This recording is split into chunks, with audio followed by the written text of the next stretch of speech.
Hi guys, good morning. Happy Friday. Today is October 5th. Time check 8:05. Breakfast na kami ni Daddy. I'm having coffee and with teens.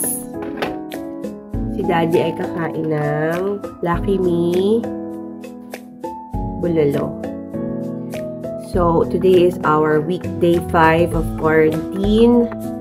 I just check and swab again and still parehas pa rin kaming positive ni Daddy. But, lighter na lang yung line. So, that means, what does that mean? We still have the virus. Yeah. But Daddy could go back to work on Monday. He will just wear a mask. Ako naman will stay home because the kids are off school Monday. So, magka-quarantine pa rin tayo until Monday, and then hopefully, pag wala ng symptoms, I could start seeing patients sa field again. So, let's drink coffee.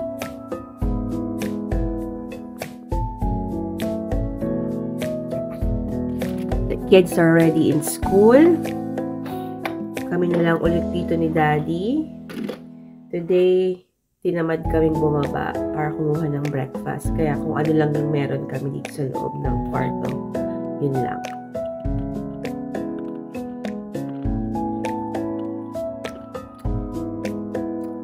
Medyo gloomy sa labas. Uulan ngayon.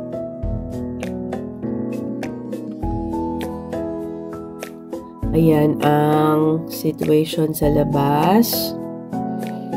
Kahapon nagmow si Daddy at naglinis sa mga dahon dahil fall na nga. Ayan na, malapit ng malagas talaga ang mga dahon. Nakita nyo, nagtiturn na siya into yellow and brown. At madumi na naman sa likod. Ayan. Yung mga tanim natin, hindi na natin alam kung kamusta na ba sila. Pero we can't do anything, so that has to wait. So, Monday, babalik na sa work si Daddy.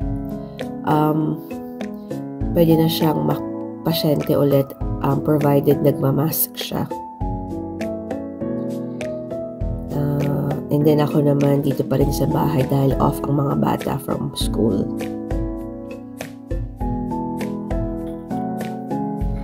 Part 2. Kahit tayo with teens. Yan si Daddy, nasa kama pa. Today is Friday. Mamaya, pagtapos namin kumain ng almusal, bababa kami ni Daddy. Magdi-disinfect sa kitchen. Tapos, subukan nating magluto ng ulam para sa weekend. Merong kakainin ng mga bagets. I'm drinking coffee. Coffee ko, cappuccino.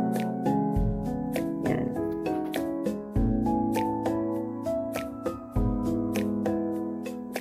Sobrang nakakatamad. Nakakabore sa loob ng kwarto. Ganito pala yung pakiramdam pag naka-quarantine ka. Nakakainis na hindi ako makalabas, hindi ko makita yung mga anak ko, hindi ko sila mahawakan. I miss my kids. Kahapon, si Justin, 3 o 4 na beses binuksan yung pintuan namin. Pero hindi naman siya pumasok. Nandun lang siya sa labas. Nagsasabi lang siya ng I miss you and I love you, Mom.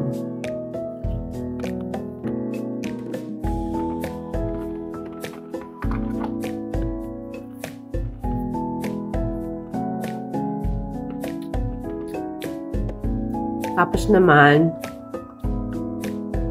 si ate, yung panganay ko, nagsisend ng mga text.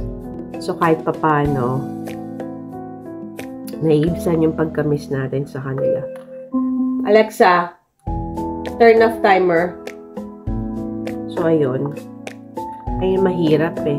Yung regular routine mo, hindi mo magawa. Sanay kasi ako na pag umaga, or lalo na yung bunso ko, pag umaga, nagkahag lang kami, tapos nagkikiss. Kaya hindi ko magawa. But anyway, lilipas din to. Although today is, nag-swab nga kami, parehas pa rin kaming positive.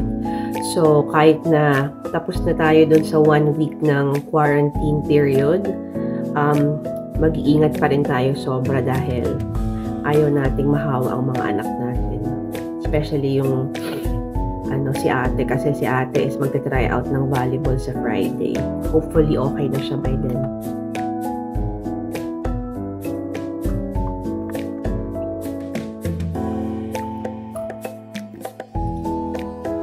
So, ito, papakita ko sa inyo ang aking COVID test.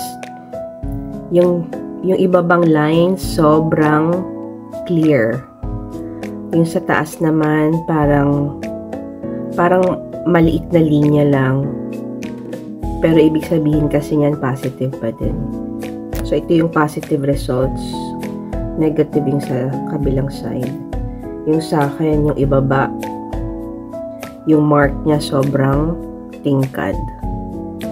So, October 4, 2023, ang ating second swab ay positive.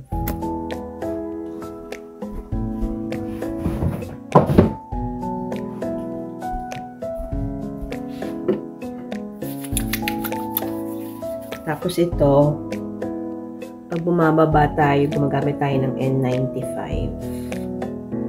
N95 na totoong N95. This is medical grade.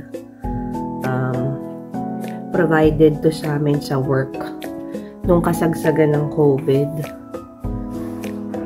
So, meron kaming mga stock na N95. Meron tayong gloves. Meron tayong sanitizers and disinfectants. Today, ang plano is dadalhin pa rin si Justin sa swimming para sa kanyang practice. Naka-mask sila pag hinahatid ni Daddy. Tapos si Daddy naka-N95 din. Tapos doon sila nakaupo sa likod ng van. And then si Daddy nag-aantay lang sa labas, sa sasakyan. And today, meron ding open gym para sa volleyball ni ate. Hopefully, bumaba yung score niya for concussion. Dahil meron ng open gym kasi meron siyang tryout sa Friday next week. Saturday and Sunday next week para makasali sa team ng YMCA. So, fingers crossed, maging okay yung score niya. And, hindi sila mahawa. So, mamaya aalis sila around 6 o'clock ng gabi. Ako lang mag-isa maiiwan dito hanggang 9 o'clock. So, solo flight tayo. So, yun gagawin namin mamaya after breakfast. Bababa kami ni Daddy. Magluluto tayo ng 2 ulam para sa weekend and magdi-disinfect. Yun lang. Happy Friday. Take care, everyone. Bye-bye.